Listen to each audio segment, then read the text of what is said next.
SIR চূড়ান্ত তালিকায় আপনার নাম কি ডিলিট হয়ে গেছে? তাহলে আপনারা শুধুমাত্র এই একটি ফর্ম ফিল আপ করে জমা দিন, তাহলেই আপনার নাম আবারও কিন্তু পুনরায় এসআইআর ফাইনাল লিস্টে উঠে যাবে। তো বন্ধুরা, কোন ফর্মটি আপনাদের ফিল আপ করে জমা দিতে হবে এই মুহূর্তে কমিশনারের তরফ থেকেই বা কি আপডেট দেওয়া হয়েছে আজকের এই ভিডিওতে আপনাদেরকে এই বিষয়ে একদম বিস্তারিতভাবে জানিয়ে দেব। তো আশা রাখবো ভিডিওটিতে আপনারা প্রত্যেকেই প্রথম থেকে শেষ পর্যন্ত সঙ্গে থাকবেন এবং নতুন হয়ে থাকলে চ্যানেলটিকে সাবস্ক্রাইব করে পাশের দেওয়া বেল আইকনটিকেও প্রেস করে অল নোটিফিকেশনটিকে বাজিয়ে দেবেন। তো বন্ধুরা, আপনাদের একটি গুরুত্বপূর্ণ বিষয়ে জানিয়ে দিই, তারপর আমরা সেই ফর্মটি অর্থাৎ আপনার নাম যদি ডিলিট হয়ে থাকে তাহলে কোন ফর্মটি আপনাদের ফিল আপ করতে হবে, সেই ফর্মটি আপনারা কোথায় পাবেন, কিভাবে পাবেন সেটিও আপনাদেরকে জানাবো। তো অন স্ক্রিনে সেই ফর্মটিও আপনাদেরকে কিন্তু দেখিয়ে দেব। তার আগে আপনাদেরকে বেশ কিছু গুরুত্বপূর্ণ বিষয়ে জানিয়ে দিই। দেখুন, এসআইআর এর চূড়ান্ত তালিকা 28 ফেব্রুয়ারি প্রকাশিত হয়েছে। তারপর থেকে গোটা পশ্চিমবঙ্গ জুড়ে এক প্রকার তোলপাড় পরিস্থিতি তৈরি হয়েছে, কেননা অনেক ভোটারের নাম কিন্তু বাতিল হয়েছে এবং অনেক লক্ষ লক্ষ ভোটারের কিন্তু এখনো পর্যন্ত আন্ডার জুডিকেশনের মধ্যে রয়েছে। সেই সমস্ত ভোটারদের আবারও পুনরায় কিন্তু ভেরিফিকেশন করবে বিচারকরা এবং ভেরিফিকেশন করে পুনরায় কিন্তু এসআইআর এর আরেকটি লিস্ট, সাপ্লিমেন্টারি লিস্টের কথা জানিয়েছিলাম, সেই লিস্ট কিন্তু প্রকাশিত করবে। এবার অনেকেই আমাকে প্রশ্ন করছেন, অনেকেই আমার বাড়িতেও এসে এই অনেকের নাম আমি দেখেছি আমাদের যে পোলিং স্টেশন রয়েছে সেই পোলিং স্টেশনের যে ভোটার লিস্ট রয়েছে সেই ভোটার লিস্টটি আমি দেখলাম ভালো করে, আমাদের এখানকারই প্রচুর লোকের নাম ডিলিট হয়ে গেছে।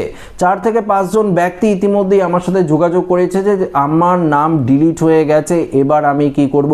দেখুন, আমি আশেপাশের লোকের কথাও বলছি, পাশাপাশি আমার নিজের একজন বন্ধু, আমার পাড়ারই আমার নিজের বন্ধু, তারই নাম ডিলিট হয়ে গেছে, কিন্তু তার দিদির নাম, বাবার নাম, মার নাম এসআইআর এর যে ফাইনাল লিস্ট রয়েছে সেই লিস্টে উঠে গেছে, কিন্তু তার নাম ডিলিট হয়ে গেছে।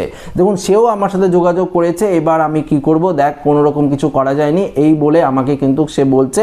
দেখুন, এই বিষয়ে আমি বুঝতে পেরেছি যে আমাদের শুধুমাত্র যে একটি পোলিং স্টেশন নয়, প্রচুর জায়গায় পশ্চিমবঙ্গের বিভিন্ন জায়গায় কিন্তু প্রচুর লোকের নাম কিন্তু বাতিল হয়েছে এই এসআইআর এর চূড়ান্ত তালিকা থেকে। তাই আমি ভাবলাম যে ফর্মটি আমি সংগ্রহ করেছি সেই ফর্মটি আপনাদেরকে দেখিয়ে দিই এবং এই ফর্মটি আপনারা কিভাবে ফিল আপ করবেন, এই ফর্মটি আপনারা কোথায় পাবেন সেটি যদি আপনাদেরকে জানিয়ে দিই, তাহলে হয়তো আমার বন্ধুর পাশাপাশি আপনাদেরও অনেকটাই কিন্তু উপকার হবে। হ্যাঁ বন্ধুরা, তাই আমি আপনাদেরকে আপনাদের হেল্পের জন্য এই ভিডিওটি নিয়ে এসেছি। বেসিক্যালি আপনাদের যদি অনেকটাই সাহায্য হয় সেটাই আমি চেষ্টা করব। দেখুন, যদি আপনাদের আন্ডার জুডিকেশনের মধ্যে থাকে তাহলে আপনাদের এখনও কোনো কিছু করতে হবে না, তাহলে অটোমেটিক আপনার নাম পরবর্তী যে তালিকার প্রকাশিত হবে সেই তালিকায় হয়তো উঠে যাবে। যদি সে তালিকায় প্রকাশিত না হয় তার পরবর্তী তো ডিলিট লেখাই থাকবে বা ডিলিট করে দেবে। সেক্ষেত্রে আপনাদের কি করণীয় এবং যাদের অলরেডি ডিলিট হয়েছে সেক্ষেত্রে আপনারা কি করবেন, এবার আপনাদেরকে বিষয়টি আমি পরিষ্কারভাবে একদম বিস্তারিতভাবে আপনাদেরকে জানিয়ে দেবো। তো অন স্ক্রিনে আমি ফর্মটি লাগিয়ে দিচ্ছি। এই যে আপনারা অন স্ক্রিনে যে ফর্মটি দেখতে পাচ্ছেন, দ্য ডিস্ট্রিক্ট ইলেকশন অফিসারের তরফ থেকে এখানে দেওয়া রয়েছে। দেখুন, এখানে কিন্তু পরিষ্কারভাবে সাবজেক্ট বলেছে application of reconsideration of ডিলিটেশন of name from electoral role. দেখতে পাচ্ছেন যে পাবলিশ করা হয়েছে 28/2/2026। এই ইলেকটোরাল রোলে আপনার নাম ডিলিট হয়ে গেছে, এটাই কিন্তু মেন সাবজেক্ট। এবার আপনার কি করতে হবে, দেখুন এখানে কিন্তু অ্যাপ্লিকেশন ফরম্যাটটা পরিষ্কার দিয়ে রেখেছে। এখানে বলেছে যে স্যার, এখানে আপনার দেখতে পাচ্ছেন যে ফাঁকা চাকরি রয়েছে, এখানে কিন্তু আবেদনকারীর নাম, অ্যাপ্লিকেশন নেম, আবেদনকারীর নাম, আপনার বাবা বা স্বামীর নাম অবশ্যই লিখতে হবে, বিধানসভার সবার নাম্বার, পার্ট নাম্বার এগুলো দিতে হবে, ভোটার তালিকা এগুলো দিতে হবে, ইপিক নাম্বার এগুলো দিতে হবে, দিয়ে এই ফর্মটিকে কিন্তু আপনাদের ফিল আপ করতে হবে।